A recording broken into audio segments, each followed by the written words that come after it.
Mommy's Light was founded by a dear friend of mine, Mary Murphy. Mary was a single mom.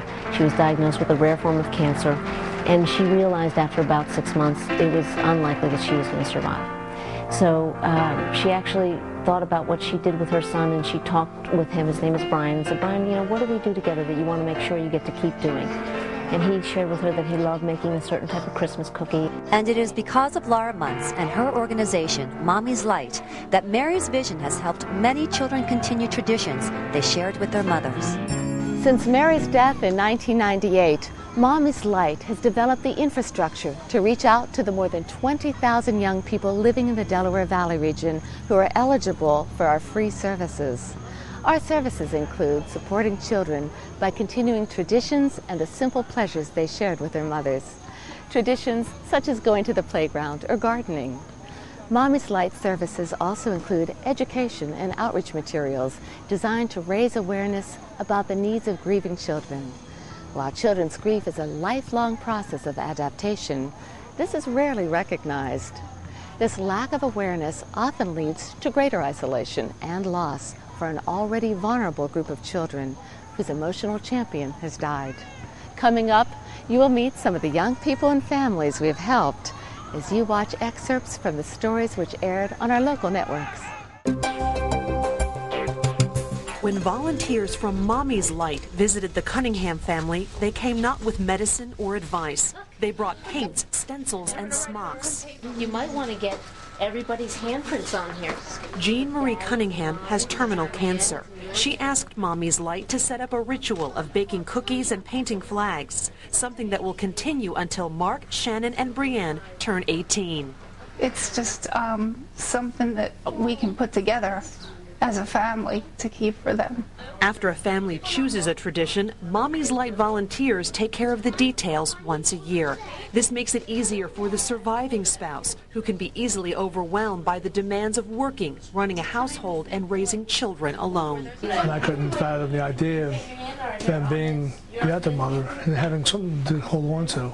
And this is when my mom had Madison. Max Card and his sister Madison lost their mother to cancer 3 years ago. Every Mother's Day, they plant flowers, a tradition their new sister, brother, and stepmother share. Max says rather than making him sad, the day spent gardening and thinking about his mom makes him feel better. Whenever I plant them, it just makes me remember, because that's what we used to do together.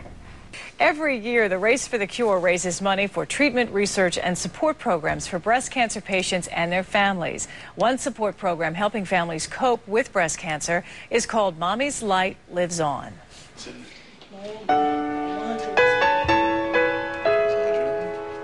A look through family photos is bittersweet for Steve Green, remembering happy times with his wife, Janice. You never knew how sick she was, but she just kept faith. She never gave up.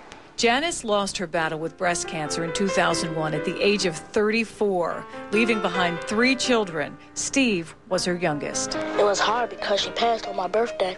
It was real hard. Steve and his older brothers, twins Daryl and Darnell, are still adjusting to life without their mom. They get help from a program called Mommy's Light Lives On. When you heard this premise, you said, yep, this works. This works for kids. Very much the notion in our society is get over it. Get past it, and especially forget. And especially with children, they're too young to remember. They really can't understand, and they do remember. And as children get older and as they understand more, they re-grieve at different levels. So this is a way of saying this is something that Mommy and I did together, and the importance of ritual can't be emphasized enough. And it's a good thing in that it's a normal thing. And what kids want is to be able to appreciate and have their grief valued. No other organization, locally or nationally, is providing services comparable to Mommy's Light. Researchers have described that children and teens whose mothers have died are 3 times more likely than the general population either to be in juvenile delinquent institutions or jail, or become great contributors to society. With your support, Mommy's Light hopes to tip the scales toward a positive outcome for these young people, allowing Mommy's Light to live on.